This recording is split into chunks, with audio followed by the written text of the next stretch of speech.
جن کا میں ذکر کیا 6 اس پارے میں ہیں اور 3 پچھلے اس سورہ نور میں تھی.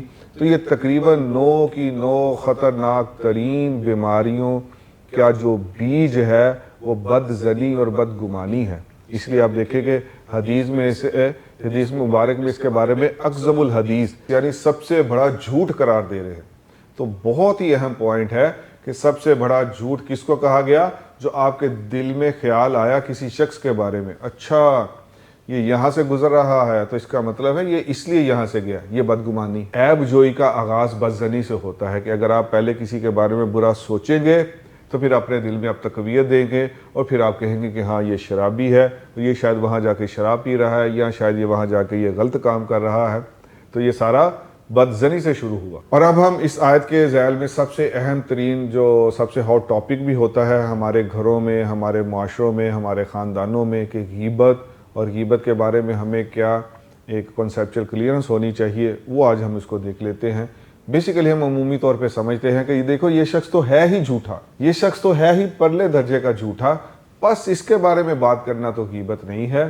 اور عمومی طور پہ اکثر لوگ یہی کہتے ہیں کہ یہ برائی اس کے اندر ہے، اب غیبت کیسے ہو گئی. یہ بہت دفعہ ڈائیلاگ میں نے بھی سنا، آپ نے بھی سنا.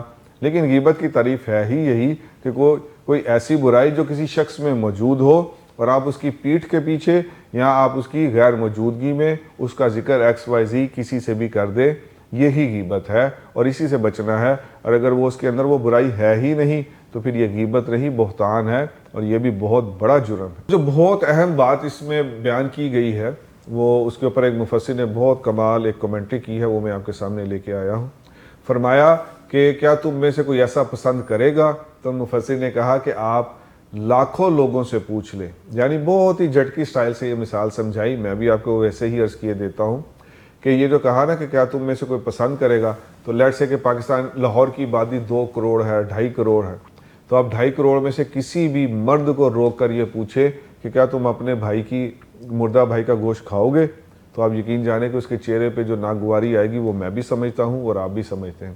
تو فرمایا کہ جیسے یعنی اس کا مفہوم بڑا سمپل ہے کہ جیسے 2.5 کروڑ لاہور کے لوگوں میں کوئی ایک بھی شخص ایسا نہیں ملے گا کہ جو اپنے مردہ بھائی کا گوشت کھائے، تو اسی طرح ہونا تو یہ چاہیے تھا، اسلامی معاشرہ ایسا ہی ہونا چاہیے تھا کہ 2.5 کروڑ لوگوں میں، لاہور کے 2.5 کروڑ لوگوں میں، ذرا دلچسپی اور غور سے سنیے، ایک بھی شخص ہمیں نہیں ملنا چاہیے تھا جو کسی دوسرے مسلمان کی غیبت کرتا. میں نے اس نہج سے اس مفسر کی بات کے علاوہ کبھی اس کو سنا نہیں تھا اور مجھے بہت ہی جھوم اٹھا کہ کتنے آسان اور عام فہم انداز میں انہوں نے قرآن پاک کی ایک لائن کی تشریح کر دی کہ جیسے ڈھونڈنے سے لاہور میں کوئی ایک بھی ایسا نہیں ملے گا تمہیں کہ جو اپنے بھائی کا گوشت کھائے، تو اسی طرح ایک بھی شخص ایسا نہیں ملنا چاہیے تھا کہ جو کسی کی غیبت کرے. لیکن کیا ایسا ہے؟ اور ایسا کیوں نہیں ہے؟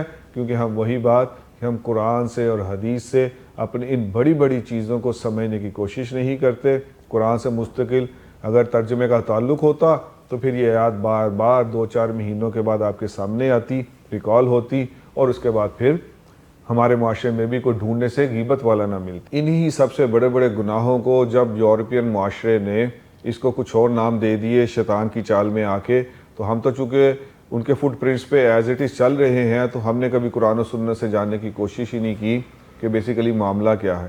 اب دیکھیں کہ سوشل میڈیا پہ جو بد زنی ہے اس کا نام رکھ دیا ہے رائے، کہ یہ تو میری رائے ہے. آپ دیکھیں کہ بہت زیادہ یوز ہوتے ہیں یہ ورڈ، اور یہ اصل میں ان گناہوں کے شوگر کوٹڈ نام ہے. تو اس کی بھی آج کے بعد آپ نے کوشش کرنی ہے کہ میں سوشل میڈیا پہ اپنی رائے پیش کرنے کے چکروں میں کسی کے بارے میں بدزنی تو نہیں کر رہا. ہمیں ضرورت ہی کیا ہے اتنے بڑے اینالسٹ بننے کی، ہمیں ضرورت ہی کیا ہے ایسے کاموں کی طرف جانے کی. اور جو تجسس ہے اس کا نام رکھ دیا گیا ہے تحقیق. میں نے گوگل سے بڑی تحقیق کی ہے، میں نے فلاں چیز بڑی چھان پٹک کی ہے، ہوتا کچھ بھی نہیں ہے. تو وہ جو تجسس تھا کسی کی ٹو میں رہنا، اس کا نام رکھ دیا گیا ہے تحقیق. اور غیبت کا نام کیا رکھ دیا گیا؟ ایکسپوز، ویڈیو لیکس، ایکسپوز، عوامی خدمت، حق گوئی. اور جیسا میں نے پہلے بھی عرض کیا کہ ان 3 آیات میں جو معاشرتی ناسور برائیوں کا ذکر کیا گیا اور اس سے پہلی آیات میں 3 اور برائیوں کا ذکر کیا گیا، تو یہ ٹوٹل 6 ہو گئی. لیکن اسی آیت میں اللہ پاک فرما رہے ہیں کہ اور اللہ سے ڈرتے رہو اور توبہ کرو.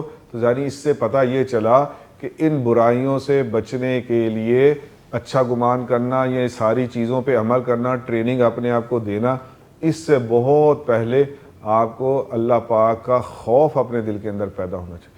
ویسے بھی ایک بہت بڑے امام نے لکھا ہے کہ ہر چیز کی، ہر عمل کی اور دین اسلام کی ہر چیز کی بنیاد ہی اللہ کا خوف ہے۔ وہ یہاں بالکل سمجھ آ رہا ہے کہ اگر اللہ کا خوف ہوگا تو پھر یہ زبان بھی رک جائے گی کہ وہ کسی کے بارے میں ایسی بات کرنے کو تیار ہی نہیں ہوں گے۔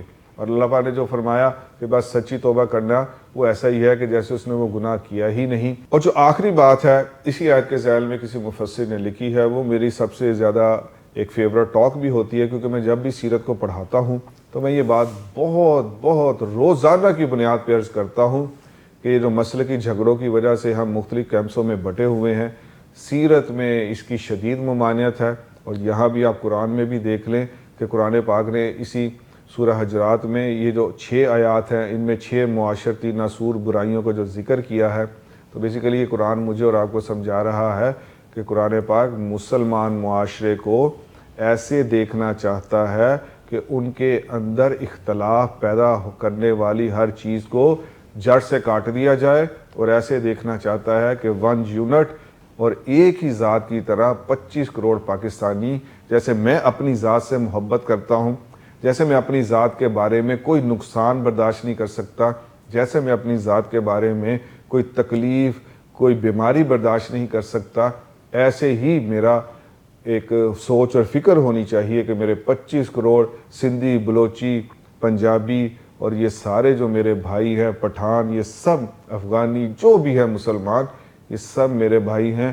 جیسے میں اپنے جسم کے بارے میں کوئی ایسی تکلیف برداشت نہیں کر سکتا، ایسے ان کے بارے میں بھی میں کوئی تکلیف برداشت نہیں کر سکتا۔ تو اسلام، قرآن آپ کو مسلمان معاشرے میں پھوٹ اور اس طرح جو اختلافات ہیں اس کو برداشت ہی نہیں کرتا۔ بہت حیران ہوتا ہوں میں، اور میں قبر میں اترنے تک حیران رہوں گا کہ ہمارے معاشرے میں اختلاف کو سب سے زیادہ پھیلانے والوں میں دیندار طبقہ ہی ہے، جو اپنے مسلکی وابستگی کی وجہ سے اوئے توئے بلا بلا کافر یافر پتہ نہیں کیا کچھ پچھلے 75-78 سال سے اس ملک میں ہو رہا ہے۔ تو لیکن اگر آپ قرآن کو پڑھیں تو پھر یہ ساری باتیں بالکل ہی بے فائدہ نظر آتی ہیں۔ آخری بات آپ سے یہی ہے کہ ایک مومن کی زبان کسی کے لیے زخم نہیں، دوا ہونی چاہیے۔ آج کے بعد میں بھی عہد کرتا ہوں، آپ بھی عہد کیجئے کہ ہماری زبان کسی کے لیے مرہم تو ہو سکتی ہے، لیکن کسی کے لیے تکلیف اور پریشانی کا باعث ہرگز نہیں ہوگی۔ کل انشاءاللہ پھر آیت انقلاب کے ساتھ حاضر ہوں گا، تب تک کے لیے اجازت دیجیے۔ اللہ حافظ۔